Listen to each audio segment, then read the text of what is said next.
Hi అందరికీ welcome to Uma natural vlogs. నేను మీ ఉమాని. ఈరోజు వీడియో వచ్చేసి చికెన్ ఫ్రై ఎలా చేయాలో వీడియోలో చూద్దాము. ఒక్కసారి గనుక చికెన్ ఫ్రై ఇలా చేశారు అంటే వేళ్ళు కూడా వదలకుండా తినేస్తారు, అంత టేస్టీగా ఉంటుంది. చికెన్ ఫ్రై కోసం 1 కేజీ చికెన్ అయితే తీసుకొని బేషన్లో వేసుకొని ఒక 2 సార్లు శుభ్రం చేసుకోవాలి. శుభ్రం చేసుకొని జల్లిబుట్టి తీసుకొని కింద ప్లేట్ పెట్టుకొని జల్లిబుట్టిలో అయితే మనం కడుక్కున్న చికెన్ అయితే వేసుకోవాలి.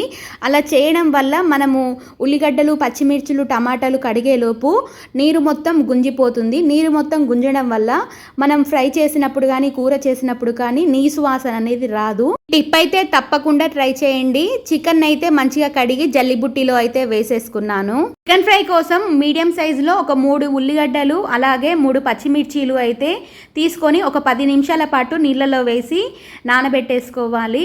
అలా నానబెట్టడం వల్ల ఉల్లిగడ్డ పొట్టు అనేది మంచిగా వెళ్తుందన్నమాట. సో ఇక్కడ ఉల్లిగడ్డ పొట్టునైతే తీసేసుకొని ఒక ప్లేట్ తీసుకొని మంచిగా కట్ చేసుకోవాలి. సన్నగా తరుముకోవడం వల్ల మంచిగా ముక్కలు అనేది కొద్దిగా ఫాస్ట్గా ఉడుకుతాయి అన్నమాట. మనం ఫ్రై చేసేటప్పుడు ఫ్రై ఎక్కువగా మంచిగా కాకపోతే ఏంటంటే పచ్చిగా ఉండి కర్రీ అయితే టేస్టీగా రాదు. సో ఇక్కడ ఉల్లిగడ్డలు అయితే సన్నగా తరుముకోండి. ఒక ప్లేట్ పెట్టేసుకొని దాని మీద ఉల్లిగడ్డలు అయితే మంచిగా కట్ చేసుకొని పక్కకైతే పెట్టేసుకున్న తర్వాత మనమైతే ఇక్కడ 3 పచ్చిమిర్చీలు అయితే తీసుకోవాలని చెప్పాను కదా. సో ఇక పచ్చిమిర్చీలు అయితే అడ్డంగా కాకుండా నిలువుగా చీల్చుకొని మంచిగా ఒక 2 ముక్కలు అయ్యేటట్టు ఒక ప్లేట్లో అయితే పెట్టేసుకోవాలి. 3 పచ్చిమిర్చీలు అయితే కంపల్సరీగా తీసుకోండి ఫ్రై కోసము. లిబుట్టి కింద మనమైతే ప్లేట్ అయితే పెట్టుకున్నాం కదా, చూడండి ఎంత నీరు వచ్చిందో. అలా డైరెక్ట్ వేస్తే చాలా నీసు వాసన వస్తుంది. సో ఈ టిప్ అయితే ట్రై చేయండి. ఇప్పుడైనా చికెన్ ఫ్రై కోసం గిన్నె కొద్దిగా పెద్ద సైజే తీసుకోండి, ఎందుకంటే మనం ముక్కలను వేయించుకుంటాం కదా.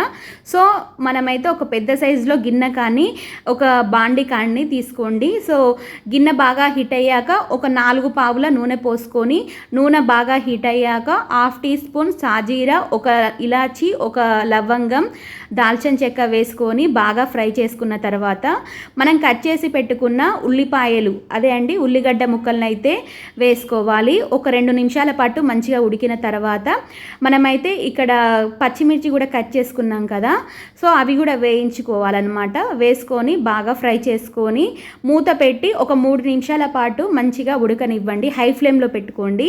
సో కొద్దిగా ముక్కలు అనేవి మంచిగా ఉడకాయండి. తర్వాత ఒక 2 స్పూన్ల అల్లం వెల్లుల్లి గడ్డ వేసుకొని ఒక 5 నిమిషాల పాటు మంచిగా ఉడకనివ్వండి. ఎర్రగా అయ్యేంత వరకు హై ఫ్లేమ్లో పెట్టుకోండి. మంట పెద్దగా పెట్టుకొని ఉడికించుకోవాలి. ఇంట్లో అస్సలు పెట్టుకోకండి. సో మూత పెట్టి ఒక 5 నిమిషాల పాటు మంచిగా ఫ్రై చేసుకుంటే మనం ఇక్కడ చూడండి మంచిగా ఎర్రగా అయ్యాయి. సో ముక్కలు ఎర్రగా అయ్యేంత వరకు, ఉల్లిగడ్డ ముక్కలు ఎర్రగా అయ్యేంత వరకు మంచిగా ఫ్రై చేసుకోవాలి. అప్పుడే చికెన్ ఫ్రై టేస్టీగా వస్తుందండి. సో మంచిగా ఉల్లిగడ్డ ముక్కలు వేయించుకున్న తర్వాత మనం కడిగి పెట్టుకున్న చికెన్ ముక్కలను అయితే వేసేసుకోవాలి. సో చికెన్ ముక్కలు అన్నీ ఒకటేసారి కాకుండా నిదానంగా కొన్ని ముక్కలను అయితే వేసేసుకోవాలి గిన్నెలో. చికెన్ ముక్కల్ని మాత్రమే వేసుకోండి. సో మనకు చికెన్తో పాటు కందనకాయలు అలాగే లివర్స్ కూడా వస్తాయి కదా. సో లివర్ కానీ కందనకాయలు ఉంటే తర్వాత వేసుకోండి. ఫస్టే వేసుకుంటే నీసు వాసన అనేది వస్తుంది. సో చికెన్ ముక్కల్ని వేసుకున్న తర్వాత 1 స్పూన్ ఉప్పు, 1 స్పూన్ పసుపు వేసుకొని సో మంచిగా ముక్కల్ని అయితే ఆయిల్కి అలాగే ఉప్పు పసుపుకు పట్టేంత వరకు మంచిగా కలుపుకున్న తర్వాత ఒక 10 నిమిషాల పాటు మంచిగా మూత పెట్టి ఉడికించుకోవాలన్నమాట. సో అలా ఉడికించుకుంటే ఏంటంటే మనకి నీరంతా తేలి మంచిగా నూనె తేలాలండి. సో అప్పటి వరకు మనం ఉడికించుకుంటే ఏంటంటే సో మంచిగా ముక్కలనే ఉడుకుతాయి, తినేటప్పుడు కూడా టేస్టీగా ఉంటుందన్నమాట. సో మనము ఎచ్చిపచ్చిగా ఉంటే కూర టేస్టీగా ఉండదు. సో మనమైతే ముక్కలు మంచిగా నీరు మంచిగా ఉడికిపోయి పైకి తేలాలన్నమాట. తేలి అవంతా మొత్తం గుంజుకొని నూనె తేలేంత వరకు ఉడికించుకోవాలన్నమాట. ముందైతే చెప్పాను కదా, లివర్ ముక్కల్ని కానీ కందనకాయ ముక్కల్ని కానీ ముందే వేసుకోవద్దు. సో ఇప్పుడైతే కందనకాయలైన లివర్ లైన్ ఏమైనా ఉంటే సో ఇప్పుడు వేసుకొని కలుపుకొని మనమైతే ఇప్పుడు కారం అలాగే ఉప్పు అయితే యాడ్ చేసుకోవాలి. నేనైతే ఇక్కడ కేజీ చికెన్ అయితే తీసుకున్నాను. కేజీ చికెన్కి వచ్చేసి ఒక 2 టేబుల్ స్పూన్ల కారం, 1 టేబుల్ స్పూన్ ఉప్పు అయితే వేసాను. ఉప్పు అయిన కారం కాబట్టి సో ఇక్కడ నేనైతే ఒక 2 టేబుల్ స్పూన్ కారం అయితే వేసాను. కొద్దిగా కారం ఉంది, కారం తక్కువ ఉంటే ఒక 3 స్పూన్లు అయితే వేసుకోండి. కారం ఉప్పు వేసుకున్న తర్వాత మంచిగా ముక్కలకి కారం ఉప్పు పట్టేంత వరకు సో మంచిగా కింది నుంచి పై వరకు మంచిగా కలుపుకోవాలన్నమాట. కలుపుకొని మనమైతే మూత పెట్టి ఒక 5 నిమిషాల పాటు మంచిగా ఉడికించుకోవాలి. సో మంట కొద్దిగా సిమ్లో పెట్టుకోండి. ఉడికించుకుంటే ఇక్కడ చూడండి మంచిగా నూనె అనేది పైకి తేలింది. సో ఫ్రై అయితే అవుతుంది ఇప్పుడే.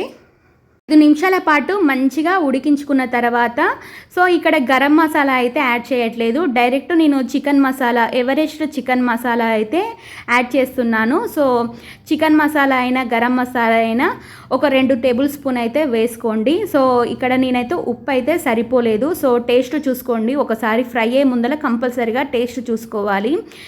టేస్ట్ చూస్తేనే తెలుస్తుంది కదండి. సో ఉప్పు కరెక్ట్గా ఉంటేనే ఫ్రై అనేది టేస్టీగా ఉంటుంది.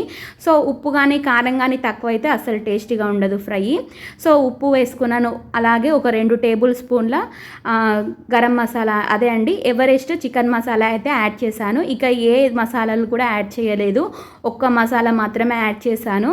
సో ఉప్పు వేసాను, గరం మసాలా కూడా యాడ్ చేసి ఒక 5 నిమిషాల పాటు మంచిగా మూత పెట్టి ఉడికించుకోవాలన్నమాట. సో మూత తీసి అప్పుడప్పుడు కలుపుకుంటూ ఫ్రై అయితే చేసుకోవాలి. సో 5 నిమిషాల పాటు మంచిగా మూత పెట్టి ఉడికించుకుంటే చికెన్ ఫ్రై అయితే రెడీ అయిపోతుంది. చాలా అంటే చాలా టేస్టీగా ఉంటుందండి. ఈ ప్రాసెస్లో తప్పకుండా ట్రై చేయండి మీరు కూడా. ఈ ఫ్రై వచ్చేసి చపాతీలోకి కానీ, జొన్న రొట్టెలకు కానీ, అన్నంలోకి కానీ, పూరీలోకి కానీ ఎందులోకైనా టేస్టీగా ఉంటుంది. అంత బాగుంటుంది. సో చిక్కటి గ్రేవీతో ఫ్రై అయితే చాలా బాగుంటుందండి. సో మనం ఎక్కువగా ఏ మసాలాలకు కూడా యాడ్ చేయలేదు కదా. సో సింపుల్గా చేసుకున్నాము, కానీ ఇలా చేస్తే పర్ఫెక్ట్గా వస్తుంది రెసిపీ అయితే. మీరు కూడా తప్పకుండా ట్రై చేయండి. మన వీడియో ఇంతవరకు చూసినందుకు చాలా అంటే చాలా థ్యాంక్స్ అండి. ఉంటాను, నెక్స్ట్ వీడియోలో కలుద్దాం. ఇక మరికొన్ని వీడియోస్తో మీ ముందుకు వస్తాను.